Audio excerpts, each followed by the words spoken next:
Pelajaran dari kisah sujudnya para malaikat kepada Adam. Allah Subhanahu wa Ta'ala telah menempatkan Adam dan anak keturunannya dalam kedudukan yang mulia, lebih mulia dari para makhluknya yang lain. Salah satu bukti yang menunjukkan hal tersebut adalah setelah Allah menciptakan Adam, Allah perintahkan para malaikat untuk sujud kepada Adam alaihissalam. Dan ingatlah ketika kami berfirman kepada para malaikat, sujudlah kamu kepada Adam, maka sujudlah mereka kecuali iblis. Ia enggan dan takabur, dan adalah ia termasuk golongan orang-orang yang kafir. Peristiwa sujudnya para malaikat kepada Adam terkadang menimbulkan polemik di sebagian umat Islam, atau memang isu ini sengaja dilemparkan ke tengah-tengah umat Islam untuk menebar kerancuan, dengan mempertanyakan mengapa Allah meridai makhluknya sujud kepada selainnya. Bukankah ini sama saja melegitimasi kesyirikan, dan iblis adalah hamba Allah yang benar-benar mentauhidkannya karena menolak untuk sujud kepada Adam.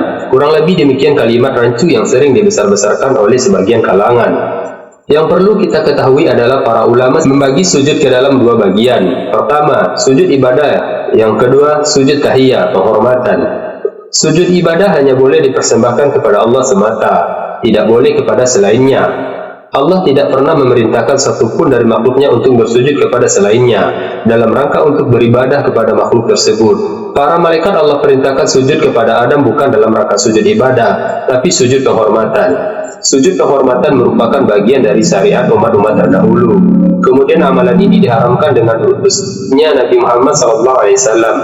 Di antara contoh sujud penghormatan adalah sujudnya para malaikat kepada Nabi Adam alaihissalam. Demikian juga mimpi Nabi Yusuf yang ia ceritakan kepada ayahnya Nabi Yakub, lalu mimpi itu menjadi kenyataan. Di dalam surat Yusuf dikisahkan, ingatlah ketika Yusuf berkata kepada ayahnya, wahai ayahku, sesungguhnya aku bermimpi melihat 11 bintang, matahari dan bulan. Kulihat semuanya sujud kepadaku.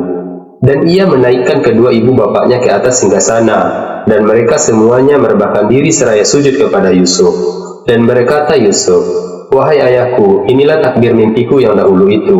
Sesungguhnya Tuhanku telah menjadikannya satu kenyataan. Inilah di antara contoh-contoh sujud penghormatan yang merupakan bagian dari syariat umat terdahulu. Pengalaman serupa juga pernah terjadi kepada Mu'az bin Jabal tak kala melihat ahlul kitab di Syam.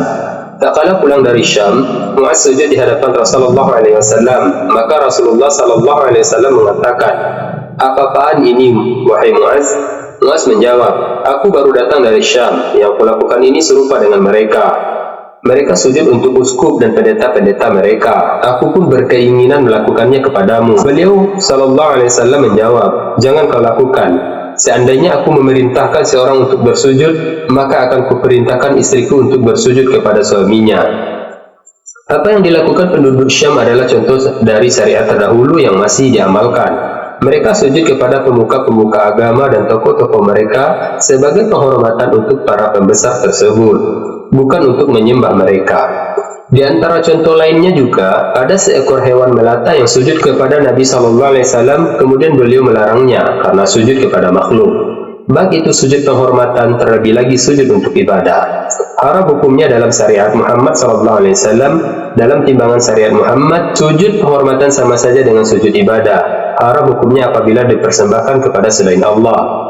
Pelajaran lainnya yang dapat kita petik dari peristiwa sujudnya para malaikat kepada Nabi Adam alaihissalam, iblis termasuk dari bangsa jin, bukan dari golongan malaikat, sebagaimana yang dipahami oleh sebagian orang.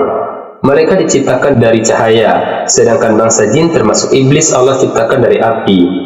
Dan ingatlah ketika kami berfirman kepada para malaikat, sujudlah kamu kepada Adam, maka sujudlah mereka kecuali iblis. Dia adalah dari golongan jin, maka ia mendurhakai perintah Tuhannya.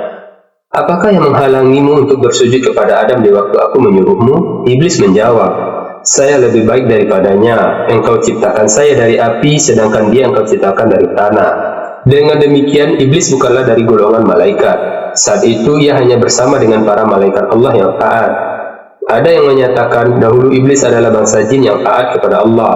Ini alasannya ia dimuliakan dengan dikumpulkan bersama para malaikat, walaupun ia bukan malaikat. Namun akhirnya sifat sombongnya terlihat di hadapan para malaikat, tak kala Allah mengujinya dengan memerintahkan untuk sujud kepada Adam. Demikianlah kisah kali ini, kembali lagi di kisah selanjutnya. Assalamualaikum warahmatullahi wabarakatuh.